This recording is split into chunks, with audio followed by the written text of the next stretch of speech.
Welcome back. Monday here on Squawk Asia. The startup landscape was pretty robust last year, despite the ongoing coronavirus pandemic, with venture capital outfits like Alpha JWC and also Jungle Ventures getting their largest funding yet.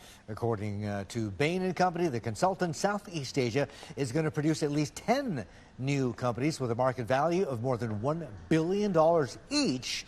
That's a piece by 2024. Now, meantime, investment firm B Capital says it's not so much a growth story out here, but one of resilience. Arijit Sengupta is partner at B Capital. He joins us live from elsewhere in Singapore. Arijit, good morning. Great to see you, and welcome to the show. What do you mean by that? It's not so much about growth, but about resilience. If you look at what's been happening in the market over the last 18 to 24 months, and we've been in the midst of it, there was obviously a huge impact when COVID hit the markets, and a lot of business models in many of our portfolio companies were challenged. And what we've seen over the last 18 to 24 months is incredible execution, incredible staying power, and a lot of innovation around changing business models to adapt to the COVID environment.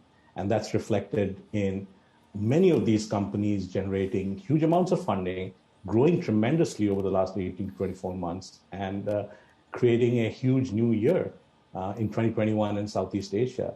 So we really admire what these founders have done, from having business models disrupted through supply chain issues to distribution models being challenged by COVID restrictions and not being able to go out in the market. They've somehow managed to innovate their way through this and stick hard at what they need to do as entrepreneurs. And that's what we mean by resilience, and that's what we think is going to be big in the years to come, especially when you're seeing what's happening in public markets, some of which will make its way into private markets as well. Okay, let's not be distracted, though. I mean, I have to confirm with you right here now, it is still about ROI, is it not? Return on investment, whether it's 10x or 20x, and it is about exit still. Absolutely. When you look at the way we invest in businesses, we're looking at business models which are addressing a large market opportunity.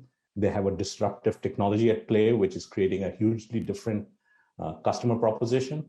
And we're looking at great founding teams with great execution. And all of this hopefully gives us long-term scale and a pathway to exits. And we've seen that with, enterprise values of portfolio companies going up. We've started seeing some companies starting to knock on public markets. And in the long term, we are very positive about how the ecosystem in Southeast Asia and globally our investment portfolio is going to perform.